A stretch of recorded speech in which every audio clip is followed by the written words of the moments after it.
តើប្រព័ន្ធរ៉ុកែតរបស់ថៃ DTI 1G មានសមត្ថភាពយ៉ាងណាសូមទស្សនា DTI 1G ជាប្រព័ន្ធគ្រាប់រ៉ុកែត MLRS ដែលមានប្រភពចេញពីប្រទេសថៃហើយវាទំនើបកម្មចេញពីប្រព័ន្ធនាំផ្លូវដែលត្រូវបង្កើតឡើងដោយវិទ្យាស្ថានបច្ចេកវិទ្យាការពារជាតិថៃ DTI ដោយផ្អែកលើបច្ចេកវិទ្យារបស់ចិនដោយកំណែដំបូងពី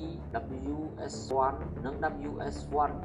លក្ខណៈបច្ចេកទេសទំហំគ្រាប់ 302 មីលីម៉ែត្រពាក់កណ្ដុង 4 កណ្ដុងលើតួរថយន្ត 3x8 ថ្ងៃបាញ់អតិបរមាពី60ទៅ150គីឡូប្រព័ន្ធនាំផ្លូវរួមបញ្ចូល Golden Shoot ដែលភ្ជាប់ជាមួយ Baizu របស់ចិនភាពសុក្រិតរ៉ុកែតនេះបាញ់លៀគោលដៅវាយប្រហារប្រហែល40ម៉ែត្រការវាយប្រហាររបស់រ៉ុកែតសមត្ថភាពនៃការវាយប្រហាររយៈចម្ងាយឆ្ងាយរហូតដល់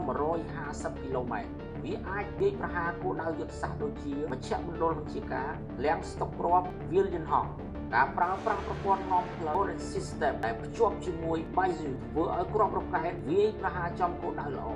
មត្ថភាពវាយប្រហារទ្រង់ទ្រាយធំគ្រាប់រ៉ុកែត302មីលីម៉ែត្រដែលមានទម្ងន់ក្បាលគ្រាប់ប្រហែល150គីឡូក្រាមដល់ឲ្យនៅអានុភាពនៃការបំផ្លិចបំផ្លាញធំចំណុចខ្សោយរបស់វាពឹងផ្អែកទៅលើប្រព័ន្ធខាងក្រៅវាពឹងផ្អែកយ៉ាងសំខាន់ទៅលើប្រព័ន្ធកែរណប Baizu របស់ចិនបើសិនជាប្រព័ន្ធកែរណប Baizu របស់ចិនត្រូវបានរំខានឬបិទសមត្ថភាពនាំផ្លូវរបស់រ៉ុកែតនឹងបាត់បង់ហើយវានឹងក្លាយជារ៉ុកែតធម្មតាដែលបាញ់ទៅតាមនិយាមការដោយគ្មានប្រព័ន្ធកែរណបនាំផ្លូវការបញ្ចូលគ្រាប់យឺតក្រោយពេលប្រតិបត្តិការអស់គ្រាប់វាត្រូវប្រើរយៈពេលយូរយ៉ាងតិច30នាទីនិងត្រូវមានយានយន្តដឹកជញ្ជូនគ្រាប់សម្រាប់វាដែលធ្វើឲ្យប្រព័ន្ធទាំងមូលងាយនឹងរងគ្រោះក្នុងការវាយបករបស់ខ្មាំងតម្លៃគ្រាប់រ៉ុកែតនាំផ្លូវថ្លៃជាងគ្រាប់រ៉ុកែតធម្មតានេះអាចជាបន្ទុកដល់ប្រតិបត្តិការទ្រង់ទ្រាយធំហេតុនេះហើយតម្រូវឲ្យកងទ័ពប្រើប្រាស់វាទៅលើតែគោលដៅមានតម្លៃខ្ពស់តែប៉ុណ្ណោះ